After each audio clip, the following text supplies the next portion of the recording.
Yuhu, selamat sore. Yuk, ikut tim Tahu Nggak Sih menjelajah ke Indonesia bagian timur. Kali ini kita akan jalan-jalan ke Pulau Ternate. Ternate adalah nama pulau sekaligus nama kota yang terletak di Kepulauan Maluku. Tepatnya di sebelah barat Kepulauan Halmahera. Ternate memiliki pemandangan alam dan lautnya yang indah. Saking indahnya, beberapa pulau terdekat di Pulau Ternate diabadikan dalam uang kertas Rp1.000 tuh. Nah, coba yang punya seribuan, dicek deh. Pada tahu nggak nih, gambar pulau apa yang ada di pecahan uang kertas ini? Ayo, coba nih kita tanya satu-satu ya. Ih, Pulau Seribu. Apa? Soalnya saya bukan orang sini. Halo. Pulau Seribu. Pulau Seribu. Lah, kagak merhatiin. Ternate, Mataram. Waduh, masih salah tuh kakak. Coba kita tanya lagi. Tahu nggak sih pulau apa yang ada di uang seribuan? Pulau uang seribu. Boleh ambil dompet dulu nggak? Ada nggak uang seribuan ya? Kayak ada uangnya receh semua deh saya. Wah, Mbak Terry, ketahuan hobi ngumpulin receh ya? Mungkin adik-adik pelajar kita ini tahu nama pulau yang ada di lembar uang seribuan? Tidore. Bukan, Maitara. Oh, Maitara. Tangkuban Perahu bukan? Apa ini? Kayak Tangkuban Perahu sih bentuknya. Pulau Maitara dan Tidore. Gak pernah tahu tuh pemirsa. Baru tahu. Oke, sekarang tahu ya. Nah, gimana Nadia? Sekarang udah tahu kan?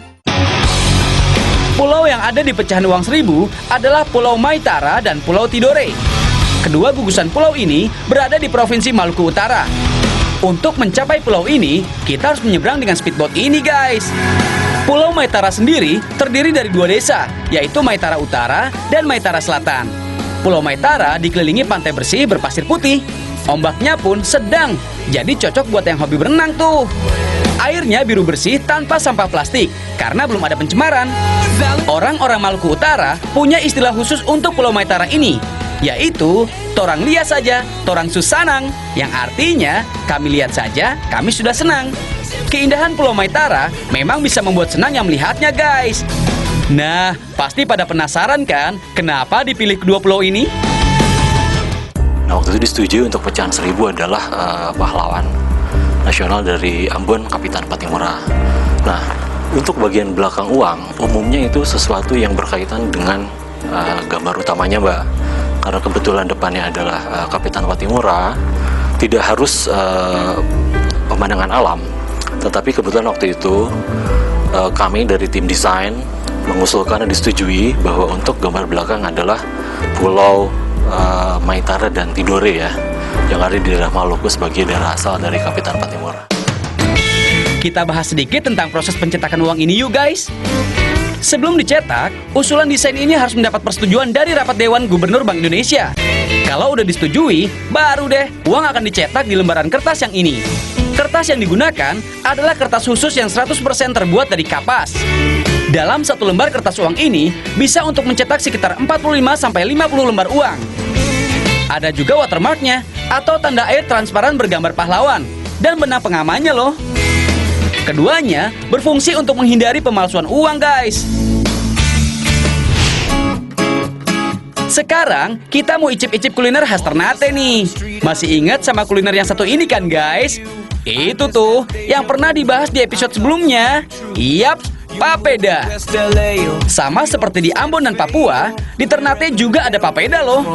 Tapi di Ternate lebih dikenal dengan sebutan popeda. Nah, yang spesial nih guys, selain terbuat dari sagu, ada juga bahan lain yang bisa dipakai untuk jadi popeda khas Ternate ini. Ayo, pada tahu nggak sih?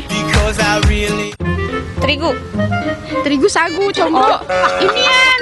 Terigu sama sagu beda. Sagu. Kok malah berantem, Mbak? Coba kita tanya yang lain. dari tepung terigu. Bahan dasarnya sih itu kalau nggak salah. Tepung kanji, bukan.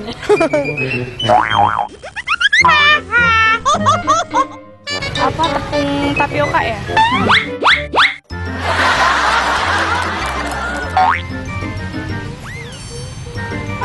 Kasbi kali. Kasbi. Kayak ubi.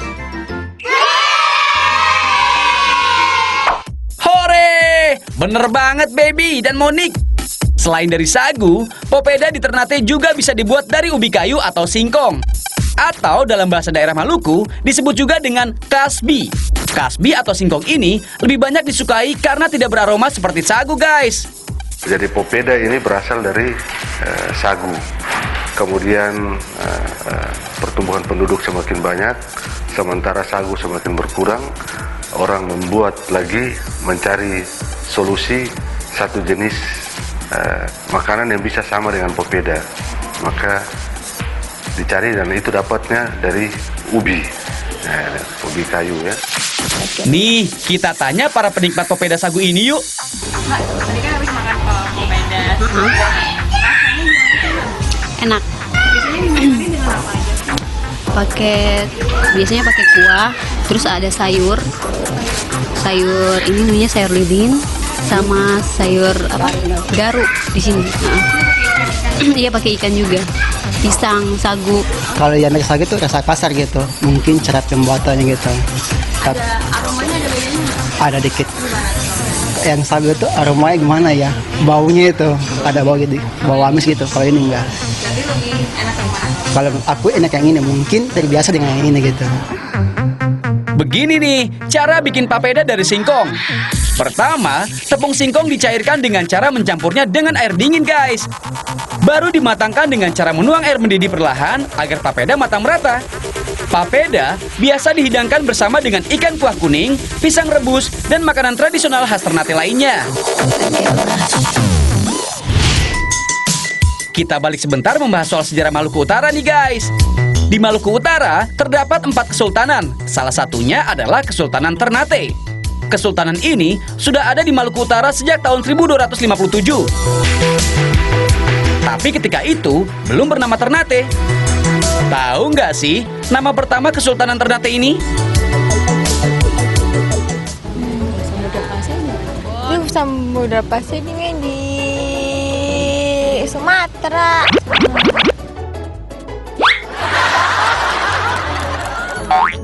Kalau yang pertama sih nggak tahu jelas ya, Mbak. Soalnya yang pas saya ketahui itu udah Kesultanan Ternate. Kalau nggak salah Taronate. Kalau nggak salah sih. Kalau nggak salah betul dong.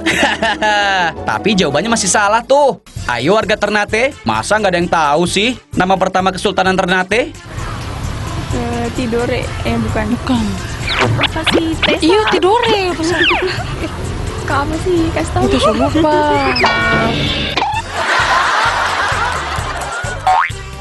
Namanya Maluku Kiraha. Waduh, nggak ada yang bener nih. Emang nggak banyak yang tahu nih guys nama pertamanya. Ini nih jawabannya. Atau sebelum menjadi Kesultanan, namanya Kesultanan Ternate, itu negeri ini bernama Gapi. Negeri Gapi ini pada waktu itu dipimpin oleh sebuah kekuatan supranatural oleh manusia yang pada zaman itu kita kenal dengan zaman Momole. Kerajaan Gapi ini dipimpin oleh seorang raja atau Momole yang bergelar Kolano.